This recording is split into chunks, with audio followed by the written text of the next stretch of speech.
एक बार एक भक्त की कथा आती है कि उससे सब लोग कहते थे गंगा जी स्नान करने जाओ। वो गंगा जी इसलिए नहाने नहीं जाता था कि वहां पंडे पुजारी पकड़ लेंगे, कहेंगे दक्षिणा दो। वो दक्षिणा नहीं देनी पड़े इसलिए गंगा जी नहीं नहाता था। पत्नी ने एक दिन कहा मैं भोजन नहीं बनाऊंगी और मैं मायके चली जाऊंगी अगर आप गंगा स्नान करके नहीं आए तो गंगा स्नान करने गया तो साधारण घाटों पे नहीं गया, उस घाट पे गया जहां पर शव जलाए जाते हैं। वहां पे पंडे पुजारी होते ही नहीं है। बोलो वहां नहाऊंगा तो कोई नहीं आएगा। कंजूसों की भी। अच्छा एक और चीज, हमने कई भक्तों के चरित्र देखे, कंजूसों से भी ठाकुर जी की बड़ी मैत्री है। दान पुण्य करने वाले तो ठाकुर जी के हैं ही, लेकिन जो कंजूस होते हैं ना ठाकुर जी उनका भी पीछे छोड़ते नहीं है, कैसे ना कैसे भी करके उनका पैसा निकलवाते ही हैं।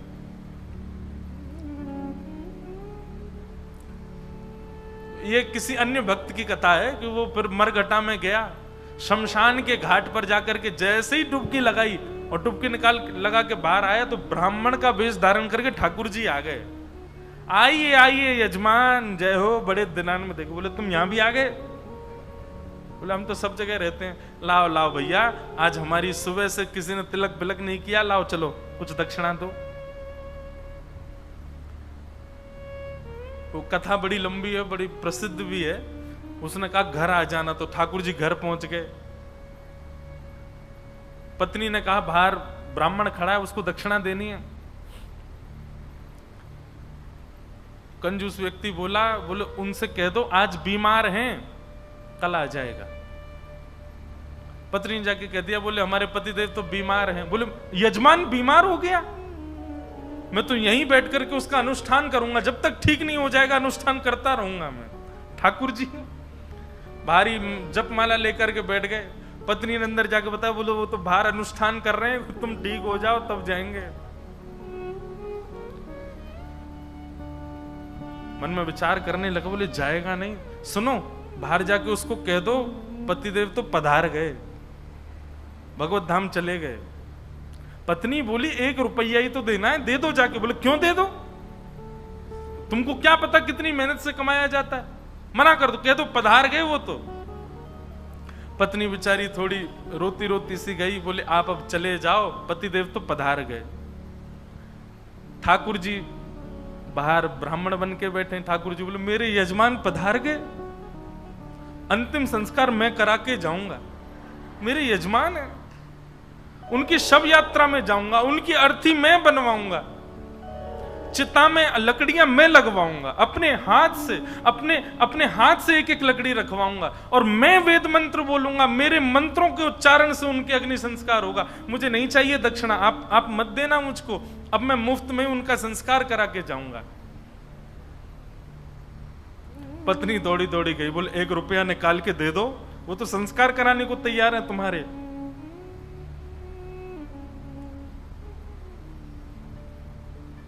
कंजूस बोला सुनो एक काम करो, अर्थी लगाओ तुम, और अर्थी बंधवा करके लेट गया। बोले चुपचाप बस ले चलो, थोड़ी दूर तक चलेगा फिर वो चला ही जाएगा, जब दिख जाएगा ना कि हाँ ये वास्तव में मर गया है तो कुछ नहीं मांगेगा।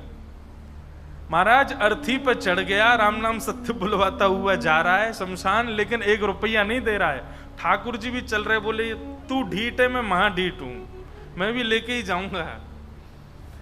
शमशान पहुंच गए, वहां पर चिता बन गई, चिता में शव को रख दिया। उसका छोटा बच्चा वो अपने पिता के पास जाके, पिताजी दे दीजिए ना, वो यहीं खड़ा है वेद मंत्र बोल रहा है, आपके सारे तो पिंडदान करवा दिए उसने, अब दे दीजिए उसको। बोले तू कुछ मत कर, तू परिक्रमा लगा के चिता में अग्नि लगा, जैसे ही थोड़ी अग्नि प्रज्वलित होगी चला जाएगा, मैं उठ के बाहर आ जाऊंगा। बालक ने जैसे ही चिता में अग्नि लगाई, चिता जलने लगी। ठाकुर जी के मन में विचार आया, बोले भैया भगत मैं हारा तू जीता, तू निकल के बाहर आ। तुरंत उसका हाथ पकड़ करके खींचा और ठाकुर जी अपने रूप में प्रकट हो गए। वाह भाई तेरी कंजूसाई पर हम तेरे पर न्यौछावर हो गए, वाह ऐसी कंजूसाई, ऐसे अद्भुत अद्भुत भक्त हुए ठाकुर जी के। तो ऐसे ही थे ये श्रीनिवास।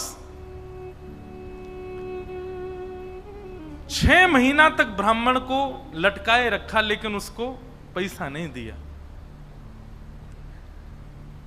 लेकिन रोज आकर के बैठ जाएं, ठाकुर जी तो बोले मेरे बेटे का यज्ञोपवीत होना है, कुछ दे दीजिए। श्रीनिवास ने कहा इससे बचने का कोई और उपाय ढूंढना पड़ेगा। और उसने क्या किया, खोटे सिक्के जो कहीं नहीं चलते, खोटे सिक्के, पुराने सिक्के जो जिनका कहीं अस्तित्व नहीं है, जिनको कोई लेता तक नहीं है, उनकी 2 थैलियां बना करके, 2 पोटलियां बना करके रखी। और आज जैसे ही भगवान आए तो दोनों पोटलियां उनके हाथ में थमा दी। बोले ये लो पैसा, तुमने मांगा मैंने दिया, अब कल से मत आना यहां पर। ठाकुर जी तो सब जानते हैं, अंतर्यामी। भगवान ने जैसे ही देखा, कहा बोले ये तो खोटे सिक्के हैं, ये तो कहीं चलेंगे ही नहीं, इनका तो कोई प्रयोग ही नहीं होगा। बोले देखो बात हुई थी धन देने की, धन मैंने दे दिया, अब खोटा दूं अच्छा दूं ये मेरे ऊपर है। तुम मंगता हो, मैं दानी हूं, मैं चाहे जो दूं, तुम मना नहीं कर सकते, लेके जाओ इनको। ठाकुर जी बोले कृपा तो इस पर मुझे करनी है, चाहे जो हो जाए। ठाकुर जी चुपचाप श्रीनिवास के घर पहुंच गए। और घर जाकर के उनको पता था कि पत्नी परम भक्ता है। उसके आगे जाकर के ठाकुर जी तो रोने लगे और रोते रोते बोले 6 महीना से श्रीनिवास जी मुझको रोज बोल देते हैं कल आओ कल आओ कल आओ, और 6 महीना बाद आज मुझको ये फूटी हुई कौड़ियां दे दी हैं, खोटे सिक्के दे दिए, कहीं नहीं चलेंगे। मैं अपने पुत्र का कैसे करूं यज्ञोपवीत संस्कार। और वो तो परम भक्ता थी, उसका हृदय तो इतना द्रवित हो गया, इतनी व्याकुल हो गई, क्या करूं, मेरे द्वार पर ब्राह्मण देवता मांगने के लिए आए हैं और 6 महीना से परेशान ब्राह्मण देवता हैं। तुरंत दौड़ करके भीतर गई और अपनी अलमारी के अंदर से उनके पिता ने एक सुंदर नासिका में पहनने वाला एक क्या बोलते हैं उसको, नथनी, वो नथनी उनको दी थी, जिसकी कीमत हजारों लाखों में थी उस समय पर। मतलब कि अगर उसको बेच दिया जाए तो खूब सारा धन लिया जा सकता था, इतनी महंगी। अंदर तिजोरी के अंदर वो छुपा करके रखी थी श्रीनिवास ने ही। तुरंत वो तिजोरी से निकाल करके और अपनी जो नथनी थी ब्राह्मण देवता को प्रदान कर दी। बोले आप इसको ले जाइए और आप अपने पुत्र का बड़े प्रेम से आनंद से यज्ञोपवीत संस्कार करो। ठाकुर जी तो बड़े प्रसन्न हो गए। ठाकुर जी उस नथनी को लेकर के सीधे श्रीनिवास की दुकान पे ही गए और दुकान पे जाके बोले देखो आपने तो खोटे सिक्के दिए, उनसे तो कोई काम बन नहीं रहा, अब मुझे एक दानी ने एक स्वर्ण की सामग्री दी है, आप उसको गिरवी रख करके मुझे 100 सोने की मोहर दे दो। श्रीनिवास बोला दिखाओ क्या दिया है। तो जैसे ही वो नथनी दी, वो नथनी तो देखते ही वो समझ गया ये तो मेरी पत्नी की है। उसने घुमा घुमा करके देखा और उसने मन में आया, बोले पत्नी है भी ऐसी, बड़ी सीधी है, भोली है, भक्त है, ये जरूर घर जा करके रोया होगा और उसने इसको निकाल, लेकिन उसने मुझसे पूछे बिना दे दी। श्रीनिवास ने कहा ठीक है मैं देता हूं, रुको। भीतर गए और अपनी दुकान की तिजोरी में ले जाकर के वो नथनी श्रीनिवास ने रख दी और बाहर आकर के कहा अभी मुझ पर मोहर नहीं है, आप कल आइए, कल 100 सोने की मोहर लेकर के जाइएगा मुझसे। भगवान बोले कल दे देंगे ना आप? बोले पक्का दूंगा, मैंने आपकी रख ली ना, नथनी अपने पास रख ली, सोने की मोहर कल दूंगा, अभी जाओ। ठाकुर जी तो वहां से चले गए। श्रीनिवास क्रोध में तिलमिलाता हुआ, आंखें लाल पड़ी, चेहरे का ताम्रवर्ण हो गया, घर पहुंचा अपने। घर में जाती चिल्लाने लगा कहां हो, बाहर आओ निकल करके। पत्नी दौड़ी दौड़ी आई, क्या हुआ क्या हुआ? बोले सुनो, तुम्हारे पिता ने जो तुमको नथनी प्रदान की थी बड़ी बहुमूल्य, उसमें बहुत सारे रत्न लगे हैं, बहुत सुंदर एक हीरा लगा, जरा लेके तो आना, मुझे देखनी है वो। अब पत्नी घबराने लगी, बोली वो तो मैंने ब्राह्मण को दे दी और श्रीनिवास अपनी तिजोरी में रख करके आए थे। इधर उधर घूमने लगा और बार बार पूछे कहां है नथनी, जल्दी लेकर के आओ। पत्नी घबरावे, थोड़ी देर में बोला यदि तुम लेकर के नहीं आई तो तुमको जीवित गाड़ दूंगा मैं, तुम्हारी मृत्यु कर दूंगा मैं, जल्दी लेकर के आओ, भीतर जाओ। श्रीनिवास का क्रोध देख करके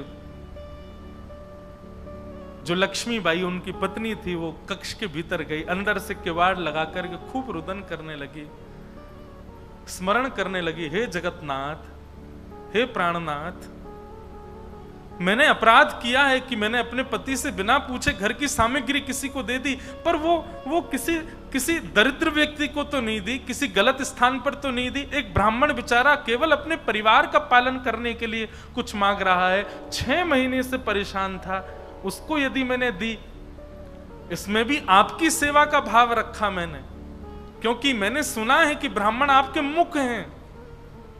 कोई ब्राह्मणों की सेवा करता है तो वो आपके मुख की सेवा के समान होता है। मुझसे अपराध तो हो गया है नाथ, लेकिन मैंने तो आपकी सेवा के लिए किया है। मेरे प्राण तो आज निकल जाएंगे, पति मुझे मेरे जीवित छोड़ेंगे नहीं, लेकिन मैं उनके हाथों मर करके उन पर दोष लगे ऐसा नहीं करूंगी, मैं स्वयं अपने प्राण त्याग दूंगी। और उन्होंने तभी वहां कक्ष में कुछ ऐसी सामग्री थी, उससे विष लेकर के एक कटोरी में और पीना चाहा, और अंत समय में बस एक भावना रखी, हे मेरे ठाकुर जी, केवल आप उस ब्राह्मण को सुरक्षित रखिएगा, उसके परिवार को सुरक्षित रखिएगा, कहीं ये लड़ते झगड़ते उसके ऊपर आक्षेप ना डाल दें, उसके ऊपर कोई कष्ट ना दे दें, उसके बालक का अच्छे से यज्ञोपवीत संस्कार हो जाए। मेरी बस यही प्रार्थना है। मैं प्राण इसलिए नहीं त्याग रही हूं कि मेरे साथ कुछ गलत हुआ, कुछ अन्याय हुआ, मैं प्राण इसलिए त्याग रही हूं नाथ कि कहीं मेरे पति के ऊपर कोई आक्षेप ना लगा दे, और आप नाथ कृपा करना, मेरे तो प्राण निकल जाएंगे पर मेरे जीवन की शेष भक्ति जो है वो मेरे पति के जीवन में आ जाए। ऐसा कहते ही जैसे ही विष मुख के पास लेकर के पान करने लगी लक्ष्मीबाई, तभी एक खनक जैसी हुई, एक आवाज जैसी आई, नेत्र खोल करके देखा तो जो नथनी थी उनकी वही ऊपर से गिरी है उस विष की भरी हुई कटोरी में। नेत्र खोल करके देखा तो ये तो वही नथनी है, ये तो मेरी नथनी है, ये यहां कैसे आ गई? ठाकुर जी को बार बार धन्यवाद कहने लगी। निश्चित ही श्री ठाकुर जी ने कृपा करके ये मुझे प्रदान कर दी। तुरंत उस पात्र को दूर रख करके नथनी हाथ में लेकर के, भगवान पर विश्वास तो उनका था ही, प्रसन्न मुद्रा में द्वार खोल करके बाहर आई और बाहर आकर के श्रीनिवास जी को दिखा दी, लीजिए ये लो नथनी। अब यहां श्रीनिवास का दिमाग घूम गया, बोले नथनी तो मैं अपनी तिजोरी में रख करके आया हूं, ये अंदर से कैसे निकाल के लिए आई? उसने नथनी पकड़ी, बोले ये तुम्हारी है ना? बोले हाँ मेरी है, देखिए ना वही हीरा है, वही रत्न है, वही स्वर्ण है। श्रीनिवास बोला हाँ है तो वही। वो कुछ नहीं, बात ही नहीं करी, नथनी लेकर के सीधा अपनी दुकान पर गया और दुकान पर जाकर के तिजोरी जो कि यथावत जैसी ताला आदि लगा के गया, जनेऊ में चाबी फंसा रखी थी, चाबी निकाल करके जैसे ही तिजोरी खोली और तिजोरी खोल करके भीतर देखा तो जिस तिजोरी में नथनी रखी थी वो वहां थी ही नहीं। श्रीनिवास तो व्याकुल हो गया, बोले ये कैसे संभव हो सकता है? वो तो घर गया, घर जाकर के पत्नी से कहने लगा, बोले मुझे सब सत्य बताओ, मुझे पता है कि ये नथनी अंदर नहीं थी, लेकिन मुझे सत्य जानना है कि ये अंदर आई कैसे। मैं तुम्हारे हाथ जोड़ता हूं, मुझे सत्य बताना। तब पत्नी ने सारा वृत्तांत बताया। बोले एक ब्राह्मण 6 महीने से आपकी दुकान के चक्कर लगा रहे थे, आपने उनको कुछ नहीं दिया, वही मेरे पास आए तो मुझे कुछ नहीं मिला तो मैंने वो नथ उनको प्रदान कर दी।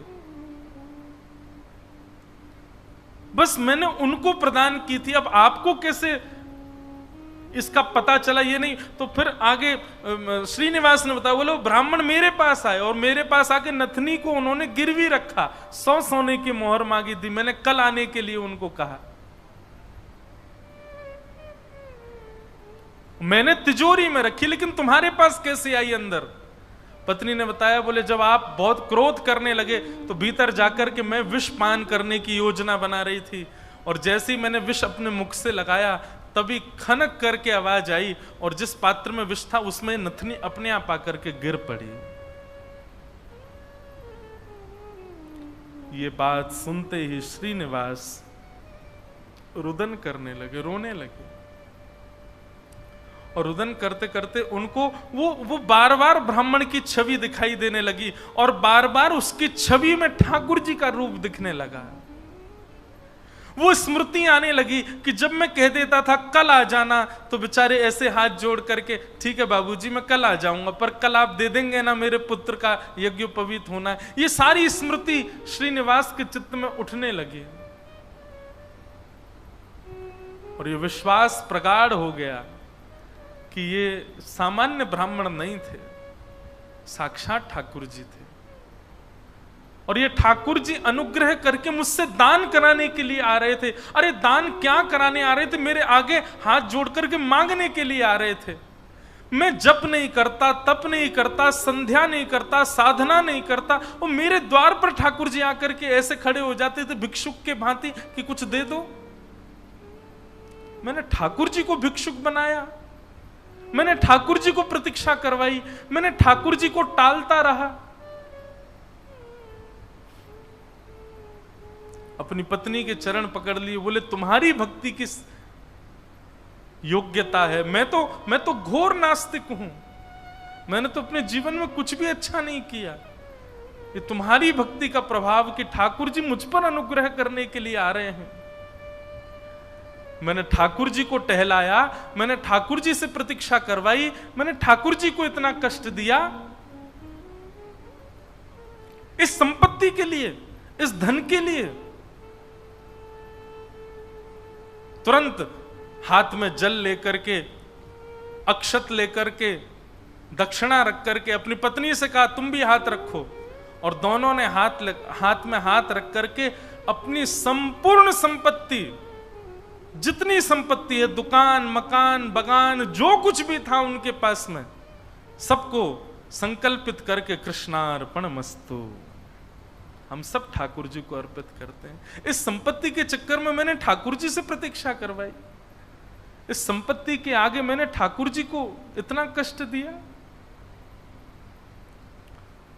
और उसी दिन से ही श्रीनिवास की स्थिति ऐसी हो गई कि अपना जितना धन था धीरे धीरे धीरे धीरे करके ब्राह्मणों में, संतों में, वैष्णवों में, अयोग्यों में, गरीब कन्याओं के विवाह में, गरीब बालकों की पढ़ाई में करते करते करते करते, एक तो होता है कि इतना खर्च करें कि हमारा घर भी चले, पर नहीं, श्रीनिवास की तो ऐसी स्थिति हो गई कि अब वो कुछ रखते ही नहीं है अपने पास।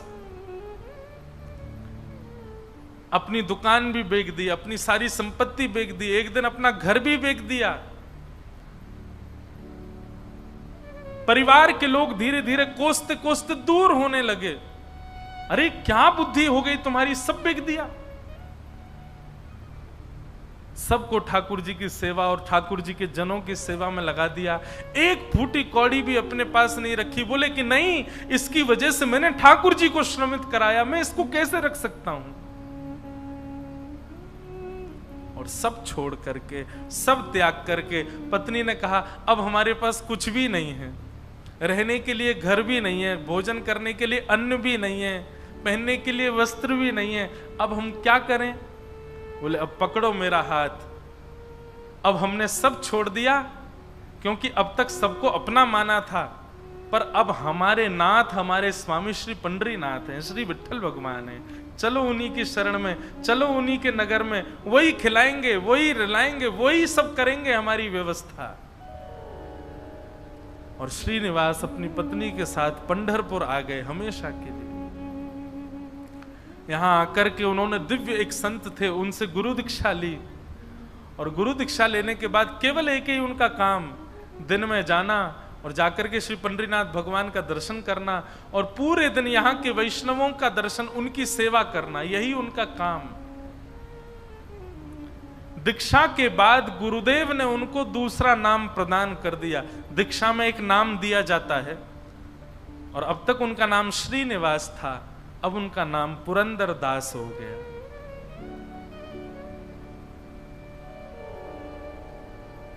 श्री पुरंदर दास चंद्रभागा नदी के तट पर बैठे रहते, दिन भर विठल विठल विठल विठल विठल बस चिंतन करते और उस स्वरूप का ध्यान करते जो ब्राह्मण रोज अपने हाथ फैला करके दुकान पर आता था। 4 लोगों को बैठ करके बताते कि मेरी दुकान पर कैसे ठाकुर जी आते थे और मैं नालायक, मैं दुष्ट प्राणी, मैं रोज उनसे कहता था कल आ जाना, कल आ जाना। अरे मैंने कितना बुरा किया, लोग खड़े करके दिखवाता था, दूर से दिख जाते तो मैं भाग जाता था। मेरे द्वार पर साक्षात जगन्नाथ आते थे और मैं उनके साथ ऐसी लीला करता था, ऐसा कपट करता था। उस कपट का ही दंड दे रहा हूं खुद को। और उसी स्थिति में रहते रहते रहते रहते श्री पुरंदर दास जी एक कवि के रूप में निर्मित हो गए और ठाकुर जी की सुंदर सुंदर रचनाएं लिखने लगे, सुंदर सुंदर पदावली, सुंदर सुंदर भाव। लेकिन पुरंदर दास जी का यह भाव है कि वो अधिकतर रचनाएं कन्नड़ भाषा में ही लिखते थे और सुंदर रचनाएं करके श्री पंढरीनाथ भगवान को सुनाया करते थे। पंढरपुर आने वाले भक्त पुरंदर दास जी की रचनाएं सुनकर के आनंदित हो जाते थे और श्री पंढरीनाथ भगवान के सन्मुख कीर्तनकार जा जा करके उस रचनाओं को गाया करते थे। इस प्रकार पुरंदर दास जी अपना जीवन शेष समय एक कवि के भांति भगवान लीला चिंतन करते करते उन्होंने ठाकुर जी के श्री चरणों में अपने प्राणों का परित्याग कर दिया।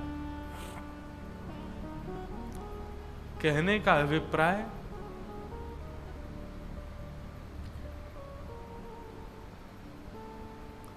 ये देखा जाता है अधिकतर कि घर में यदि माताएं बहनें भक्त स्वरूपा हैं, उनके चित्त में यदि भक्ति है तो उनकी भक्ति का प्रभाव पति पर, पुत्र पर, पिता पर और घर के जो सदस्य हैं उन पर पड़ता है और उन्हीं के भक्ति के प्रभाव से सब सुखी होते हैं। जिस प्रकार लक्ष्मीबाई की भक्ति के प्रभाव से श्रीनिवास परम भक्त हुए और परम भक्त होकर के श्री ठाकुर जी के चरणों को प्राप्त हो गए, ऐसे श्री पुरंदर दास जी को हम बारंबार प्रणाम करते हैं।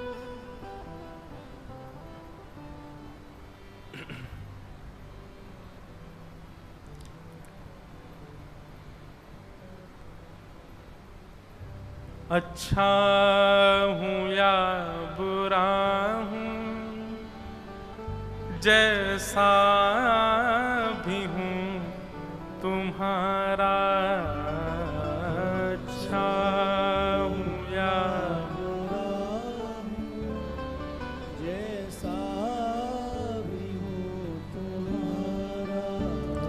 श्री ठाकुर जी से एक प्रार्थना, अवगुण हम सबके अंदर हैं, किसी में क्रोध है, किसी में काम है, किसी में लोभ है, किसी में ईर्ष्या है, पर नाथ आप कृपा करो ना, जैसे पुरंदर दास के एक लोभ के गुण को आपने भक्ति में परिवर्तित कर दिया, ऐसी हमारे भी अवगुणों को ठाकुर जी आप परिवर्तित कर दीजिए ना। हम ये बात तो समझ चुके हैं कि हम जैसे भी हैं ठाकुर जी आप हमको स्वीकार करते हो। श्रीनिवास महाकंजूस थे लेकिन आपने फिर भी उनको स्वीकार किया ना। ऐसे हम में भी बड़े अवगुण हैं नाथ, पर आप स्वीकार कर सकते हो, आप हमें स्वीकार करो ना। अच्छा हूं या बुरा हूं, जैसा भी हूं तुम्हारा, अच्छा हूं या बुरा, जैसा भी हूं तुम्हारा, अच्छा